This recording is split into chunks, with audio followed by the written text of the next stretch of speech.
Absolutely, and this is where it starts. We are getting Dante, also known as Darkstalker, facing off against the French extraordinaire with the Lucas Nitox. Let's hop into it. This is game one on Pokemon Stadium 2. Now, I cannot express how much I love both of these players. Brandon, Dante, a personal friend of mine, and Nitox, someone I've watched a load of sets with, watched them at boss battles, and they were so mesmerizing to see if they're given space to work. But Dante is cruel. He will take your tools, he will take your resources, and he will force you to play his game. So we're going to see who can win this out. What do you reckon, Smar? Where are the chips falling? And both these players really just launching themselves at each other as well. As you kind of hinted at there, these two are very aggressive players. They are going to go in.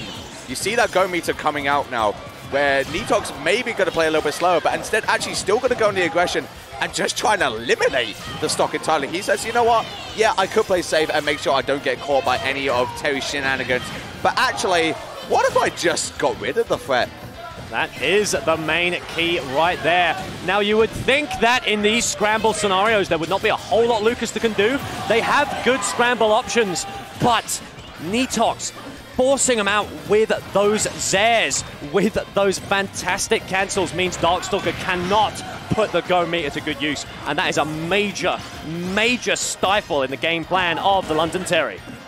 Absolutely. I mean, Go is just such a big part of Terry's kit in general. It gives them that factor of which they can make huge comebacks with. But if you are able to eliminate that, and obviously it is just gone, you are not going to be, the Terry is not going to be able to use it, that comeback factor completely just out of there.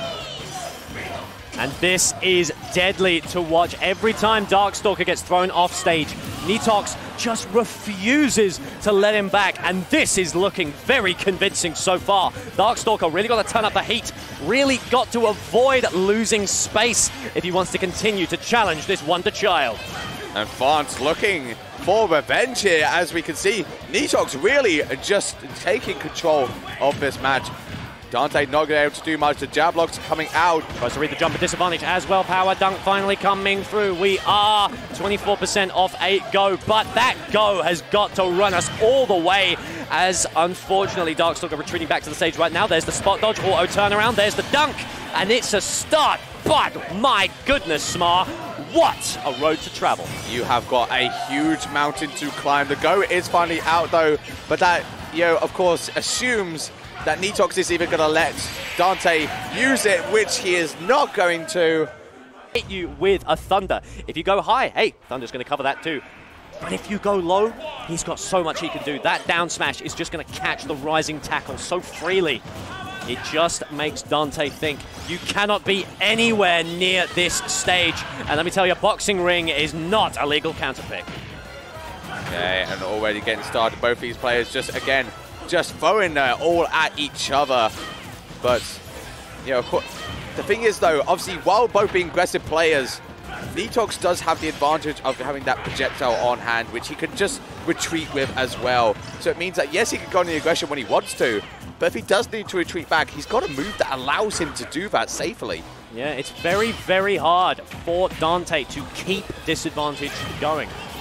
Nitox just has such a fantastic way of getting back into the action, a fantastic option, a fantastic bit of movement that he can use to reposition, to just shift the board. It becomes so difficult. Power guys are coming out a little bit intense, but you challenge the bat with a Buster Wall. Fantastic stuff. And now he's going deep, but that's not what you wanted. You risked it all. You had the stage control, sir. You've got to keep it against a force like Nitox. Absolutely. Dante did not want that to happen. Going off stage put him in the exact situation that Nitox wanted.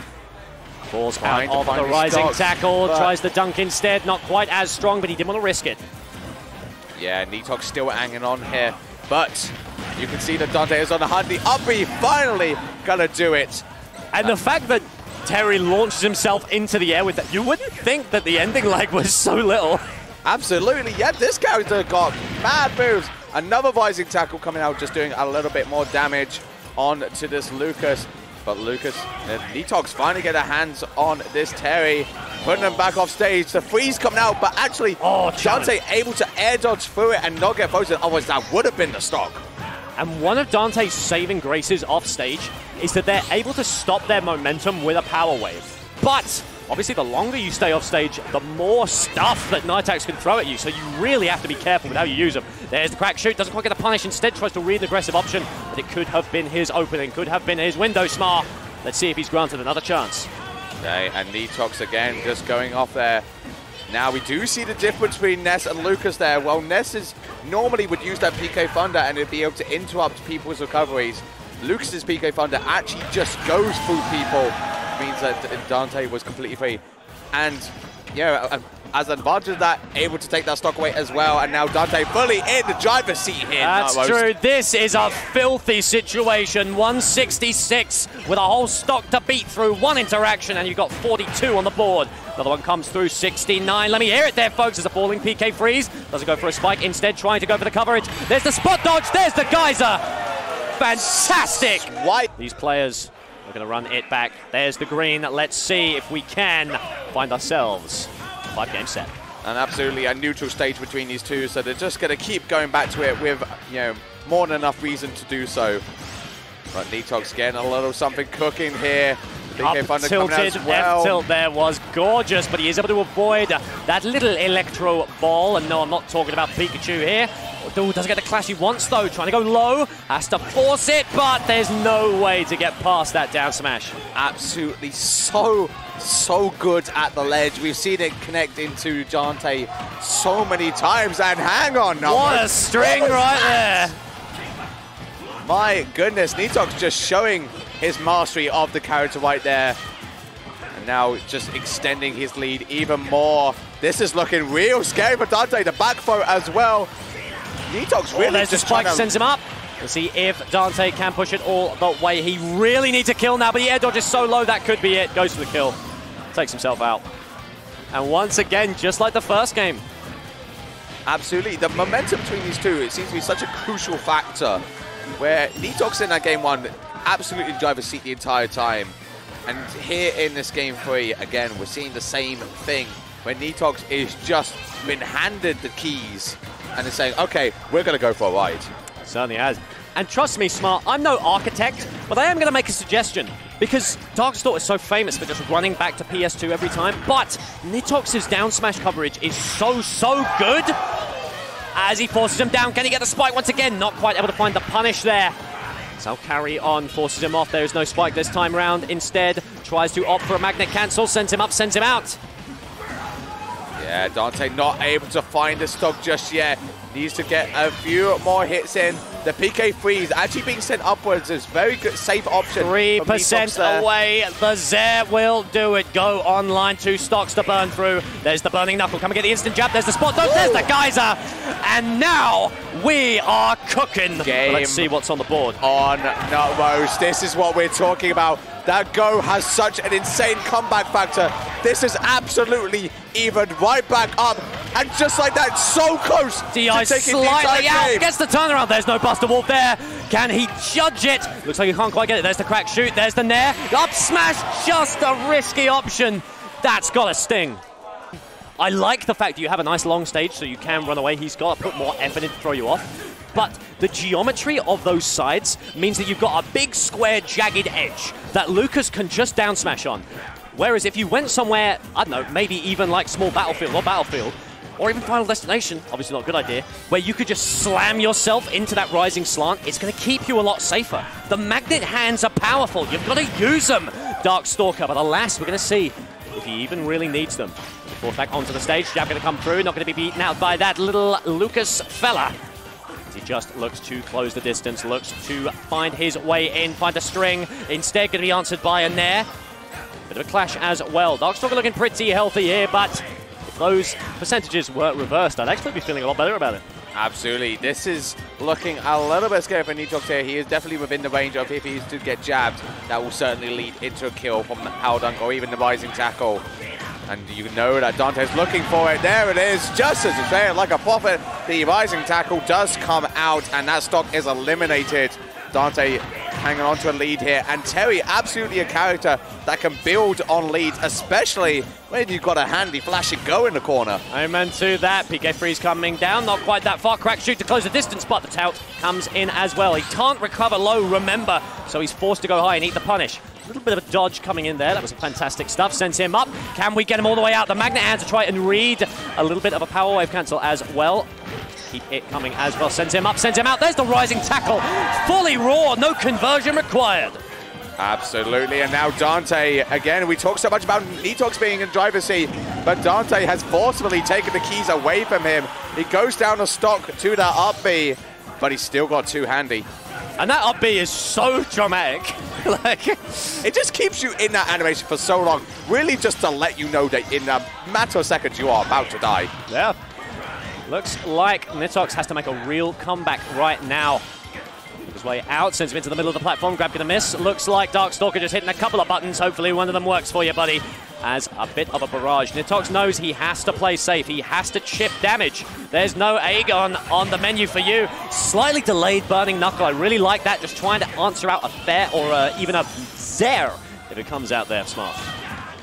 Okay, Dante playing a little bit slow. He's trying to find his hits in, but Nitox doing a really nice job of just using those PK fires just to keep him away. He needs to rack on a little bit more damage. He needs to play a bit more safe. That's it, rising tackle. It's a scary position when you're facing a Terry with an advantage. And that's the problem. Yes, I've done it. I've got to play safe. I've got to chip him down. I've got to slowly get that percentage up. And finally, with 104 left on the board, Dante is equal stead in terms of stocks. This is a make or break moment for Dante here. He needs to eliminate this final stock from Nitox.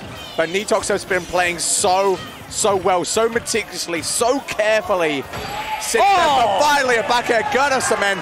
Still have an extra life there, Smar, but this would be an incredible win. Will the story continue? Dante has had such a history with the French scene. Will it continue, or is Nitox finally going to get his first dose of revenge on this Terry demon? We'll have to see. This is the most crucial game of all. Game 5, and already they are slugging away at each other. Absolutely, and I really love that Nitox is able to answer Darkstalker's skirmish. He loves putting you into those scenarios where you've got to pick an option. You've got to mash something. But looks like the roll was not quite the answer you were looking for. A couple of power waves come in now. Clashes with the Zare. Oh, what a roll underneath the fire there as well. Okay, that's going to be punished hard, unfortunately. But no death just yet. But Darkstalker able to make it back. Maybe not, actually, with no jump. We've seen it before, even if he made it back. That down smash has such fantastic coverage. Darkstalker with the opening L. He's got to find a kill very soon, or else it could be rough. Jab coming out just for a little bit of insurance. Oh, could have been very scary. Rising tackle, not going to confirm it just yet, though. Yeah, no kill for Dante just yet. Nitox hanging on, and you can see them just using those PK fires. They're saying, okay, I've been given the lead here. I am going to absolutely just get a bit more damage going because I don't need to approach you. The stuff coming out falling there. Not quite, don't really need it. Let's move in. Darkstalker biding his time, playing a bit spacious, so to speak, but he doesn't read the cross up. Instead goes for an up smash on nothing now. Power dunk collides, but does not destroy. And this is starting to look really, really scary for Dante here. He needs to find this first stock, but Nitox is just not letting it happen. Another stock goes down for Dante there. Goodness, Nitox has been killing Darkstalker or putting him into endgame scenarios twice, refusing to let go be a factor. The first time it was 99, the second time it was a fair that took him to 100. Darkstalker just not able to use this comeback mechanic he's so famous for. Absolutely, he gets one chance at it. He's only got that one stock to take away two of Nitox's, and Nitox knows that they have such a huge lead. So again, they were reversing back to what we said before, just using those PK fires to zone away because they absolutely don't need to challenge Dante here. That right, just buying space. You've got a nice long PS2 to play with there, Nitox, the burning knuckle. I love the little dash onto the platform there. That was fantastic. The jabs are fast enough. Burning knuckle to the side, but looks like it's not quite enough just yet. If he finds it soon, it could be it. There's the mash. But the off the side. There's the spike. What a fantastic tech from Darkstalker. Able to avoid death by the literal skin of his teeth. Dante still hanging on, but he needs to take this stock away. 107 on Nitox there. Nitox once again not approaching. Dante needs to find a way in, needs to take this stock and then work on that final one as well. As the roll sends it in, Darkstalker just buying space, but alas, the second hit is not going to help him with the parry. There's the throw off, and this could be it. Avoids the fire, that's what you need. Doesn't in fact get a punish. Fantastic stuff. Darkstalker is back, but can he make it count? Go is here. Are we going to see a Raw Buster Wolf? Let's find out. Forces him down. Option has to be picked.